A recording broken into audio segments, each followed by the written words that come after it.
Over a month has passed and the 240 Israelis that Hamas abducted on October 7 are still of unknown fate. There's little known about them except for the videos released by the group itself. Now, Israelis, their families and loved ones are protesting, demanding for their release. Their eyes are asking the fearful question, are they alive and where are they?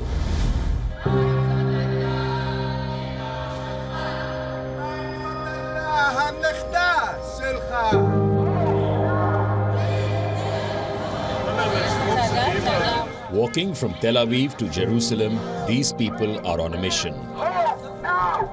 They want their families and loved ones back.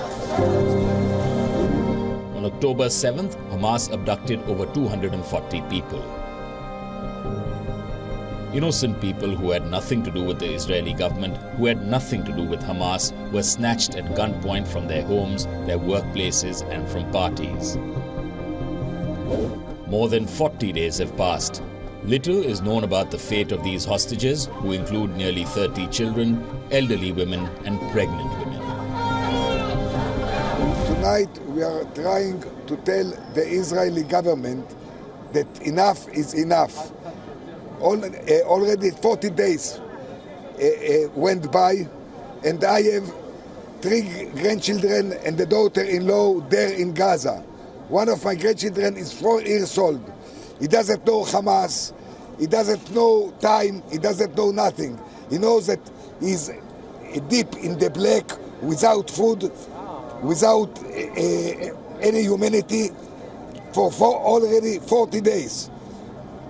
A kid of 4 years, for God's sake, save him, let him go home now. Since the deadly and horrific October 7 attack by Hamas, Israeli forces have mounted a full-scale assault on Gaza. But the bloody fight can offer little relief to these people from the trauma of waiting endlessly for their loved ones. At the beginning of the battle, Hamas had laid down a proposition.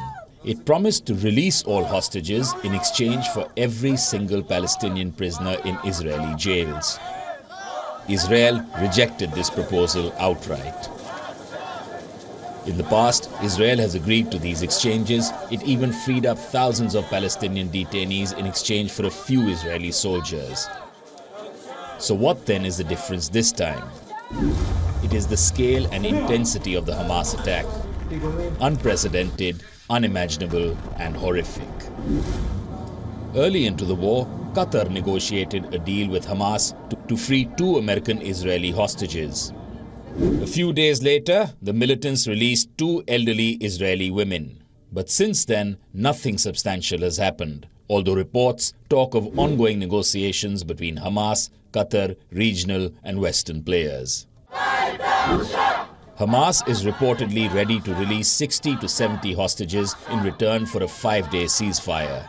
But publicly, Israel has been staunchly against a ceasefire. It believes Hamas will use the time to regroup.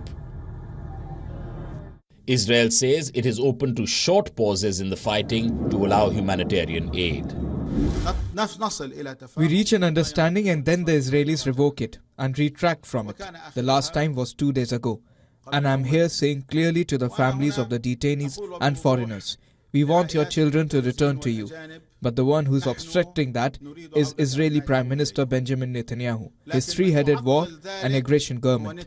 He's prolonging the war for personal reasons and does not care about your children or his soldiers in the field.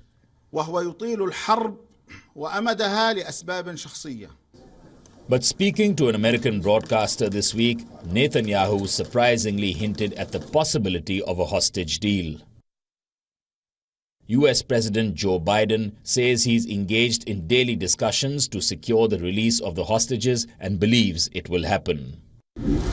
With each passing day as the war goes on, the families of Hamas hostages fear the worst. Last week, Hamas said Israel killed at least 60 of its own people held hostage in the bombing of Gaza.